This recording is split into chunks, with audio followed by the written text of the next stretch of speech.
Welcome back, everyone. This is EvoEightRich, and as you can tell, once again I'm at the park. It's hot. Whew, really hot. So that was dumb. Welcome back, everyone. Today's the day you all been waiting for. The whole 5 or 6 of you. I got my package in, and this is right here, the package. See the package? This right here is the reason I bought the backpack, the reason I bought all those tools. This is the thing that you guys are trying to figure out, and some people said fishing, some said climbing and hiking. I think somebody else said, I don't remember what the other one was, but they weren't right. So this is what it is. I think one of the person said emergency or something like that. I don't remember what it was, like a disaster kit or something. Excuse me. But anyway, this is what it is. So, any final guesses?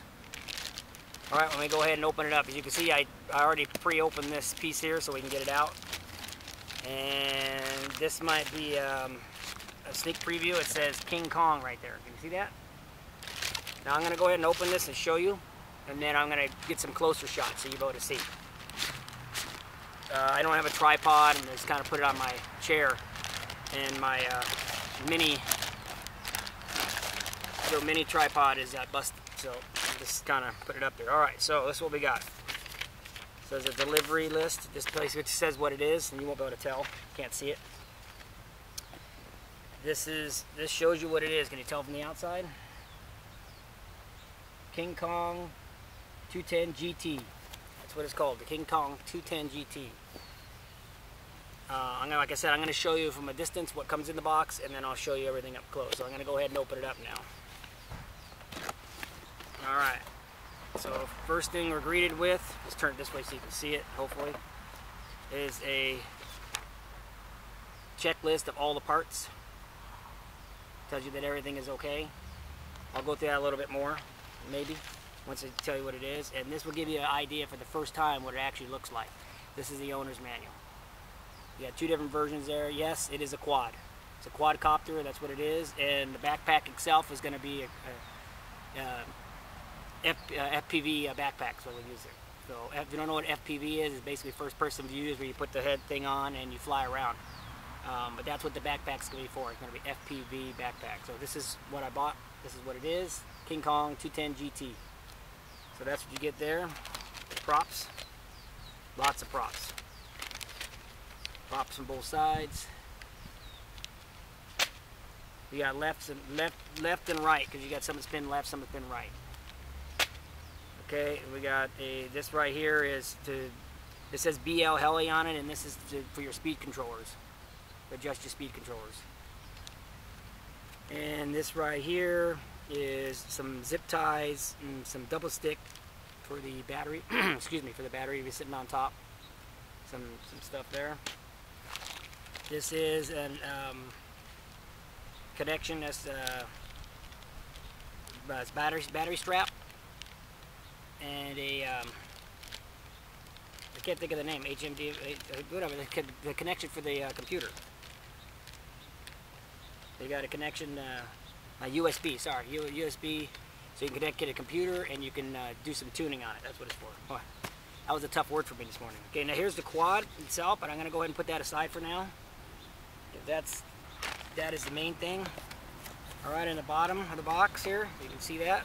You can see that, bottom of the box.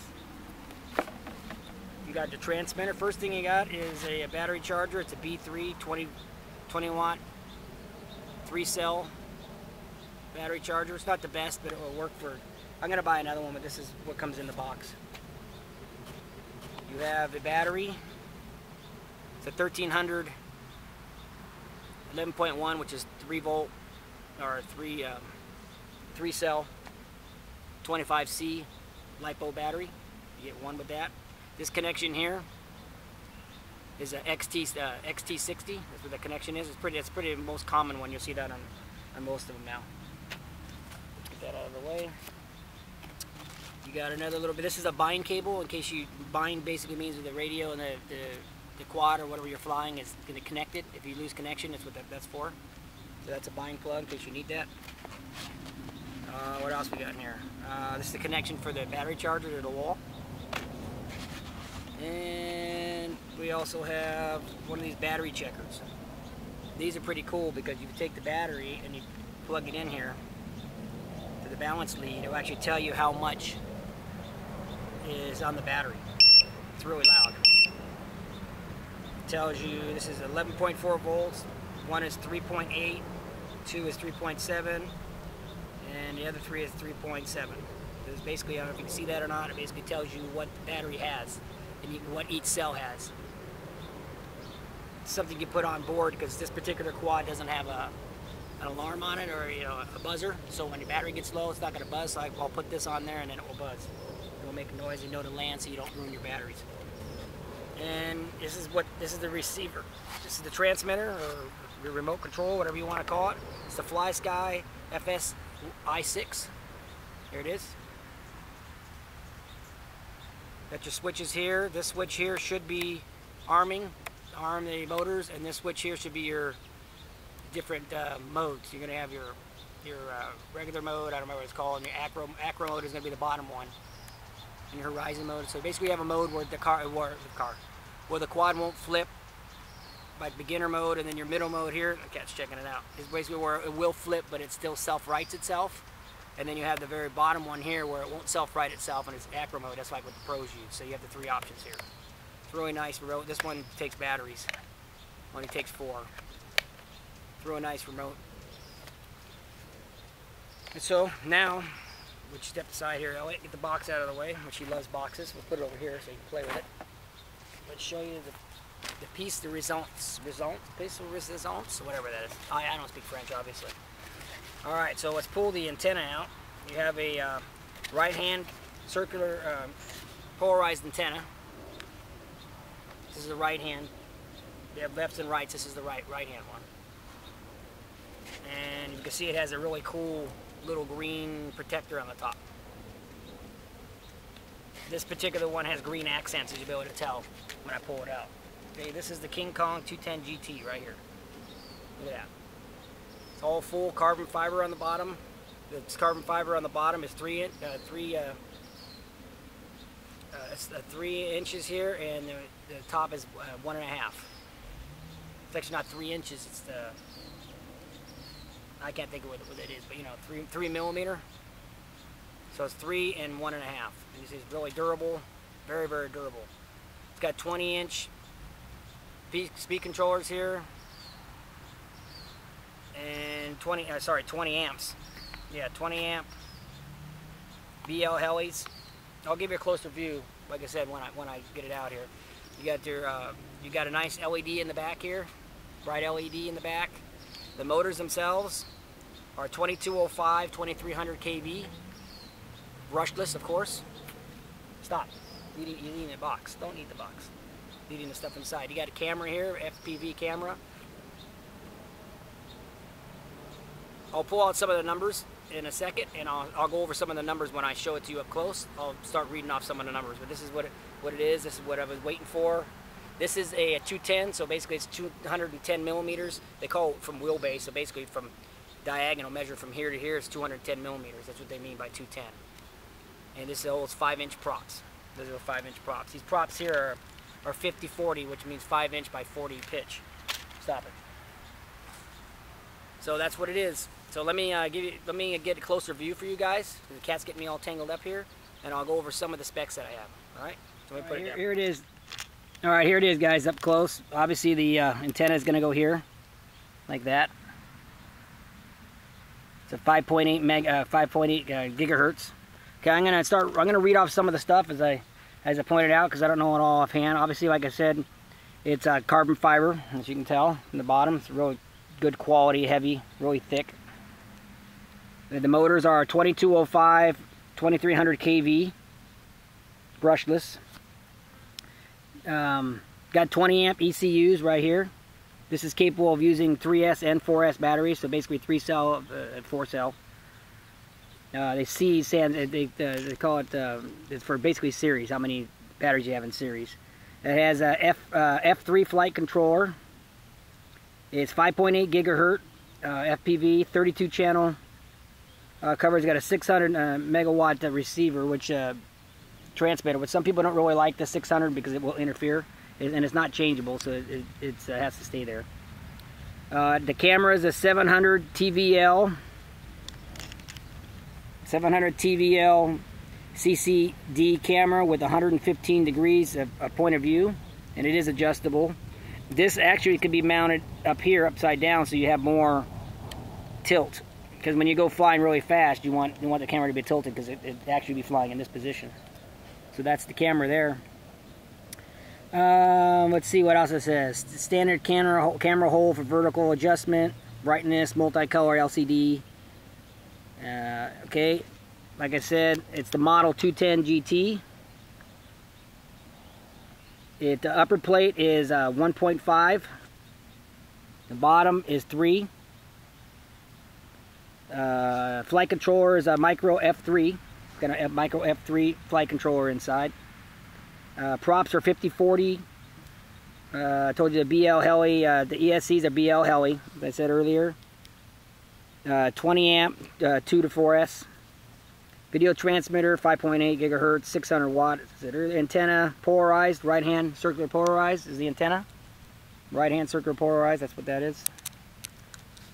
Okay, and your antenna, I already did that. The transmitter itself is a FlySky FS-I6 transmitter. And the battery is a 1300 milliamp, let's get it, 1300 milliamp, 3S, 11.1 volt, 25C. So your 3 cells right in there. And it weighs, without the battery, 306 grams. So what it weighs, like right now, is 306 grams. Your antennas right here are strapped to the side. I don't know if that's going to work. If you don't get good coverage, you can actually put them up in this position where they're like rabbit ear type thing. Got an ant on it already. Yeah, you got the nice LED in the back. I don't want to plug it in because I haven't got the antenna on. No, I get the antenna. You got to get this on there because if you plug this in before, you'll ruin your receiver and stuff. So I don't want to do that. So I got to screw that on, and then I can plug it in. I'll show you what the light looks like. But there it is. That's what I've been waiting for. This carbon fiber is gorgeous. It's really heavy duty. It's gonna be really hard to break. I think I'm gonna order another frame anyway, just in case. But that frame is really heavy duty, really thick. All right, guys, that's what I've been waiting for. That's what you guys were trying to guess. It's gonna be an FPV backpack. I'm gonna get it all set up, and when I get it set up, I'll show you how I have it laid out. It's hot out here, and I'll show you all that. Obviously, I'll do some flight footage when I get to it. I have to order some more batteries. I only have 1. I think I'm gonna order 4 more. So I have some stuff I have to get. You know. One of the things you want to do with these, real quick, is check these screws. All these screws, guys have been known to fly these, and these screws have come loose. So what I'm going to do is buy some blue Loctite, and I'm going to take out every single screw and blue Loctite them and put them back in because I don't want it falling apart when I'm flying, that is. So that's one of the things you should do, is put Loctite on all of them. Obviously, I'm going to take 1 screw out at a time and do it and get them all tight. The other thing I think is really important is to have a pre-flight checklist. I know it sounds kind of dumb, but it's really important. You should always have things you check, and like make sure your antenna is plugged in and your screws are tight, your props are good condition, and all that stuff. Obviously, the area is clear. You don't run into anybody. You have that checklist, you know, because this thing has certain switches that have to be in certain spots. I am going to connect it to the computer. I might film that too. I'm going to change some of the settings on it. The engine stop, because when you, in this particular one, when you flip that switch to arm, the motors do not turn, and they don't turn until you throttle up with the stick, and I don't want it to be like that. I want it to be when you flip that switch arm, they are going to turn slightly. That way when you're flying and you kill the throttle because you do flips or whatever, you're still, they're still turning a little, because otherwise it'll just drop out of the sky. So that's one thing I'm going to change. The other thing I'm going to change is it has clear flight on it too, which is not the best. Beta flight's better, but I'm going to work with it. So basically you go into clear flight. And the other thing I'm going to change is when you lose connection from the receiver drop, they have it set up for land. And basically what that means is when you lose power, it's going to take a certain amount of time, whatever's set in there, for the motors to stop. which is fine if it's way up in the air and then the motors eventually stop and it comes down. But if you're closer to the ground and it comes and hits the ground and it's still set to spin, those motors are going to spin. And it's going to turn around and destroy your props, your ECUs, your motors, anything. You want that thing to be shut off. That's the problem I had with my helicopter and the reason I'm not flying it now. You do one little touch of the props and there goes your main gear and you're shut down. You got to pull the whole thing apart. So this is going to be more durable to where you actually can touch the ground, you can shut them off. You can actually crash and continue to fly. Because you're going to crash no matter what. So the helicopter, you basically touch it and you're done. You have to redo the whole thing. So it's a big pain. So that's the reason I switched to this, and you know, I haven't been using that. But anyway, so what I'm going to change it is to where it will drop. It just basically everything shuts off. So when the receiver goes off, everything shuts off no matter where it is, automatically shuts off and it drops. That's what you want. So I'm going to change it to drop instead of land. And like I said, I'm going to change the arming switch to where they are armed when they are spinning when it's armed. So I got to go in the computer and do that. So I'll probably show you that too. It's pretty easy. If I can do it, it's easy. But anyway, so that's what I'm going to get into. Like I said, I got a lot of parts coming in, other things to show you that I bought, and I already have them, but I didn't want to show you until I got this because you would know what it was. All right, guys. So hopefully you liked the video. Hopefully I gave you enough. I'm not a reviewing expert, so hopefully I did it good enough for it makes sense to you guys. If you have any questions, put them down below, and I'll get back with you. And hopefully you think it's as cool as I do, because it's awesome. Alright guys, if you liked the video, please hit the like. If you haven't subscribed, please do. And I'll see you next time, where I'll be somewhere else, doing something else. Bye.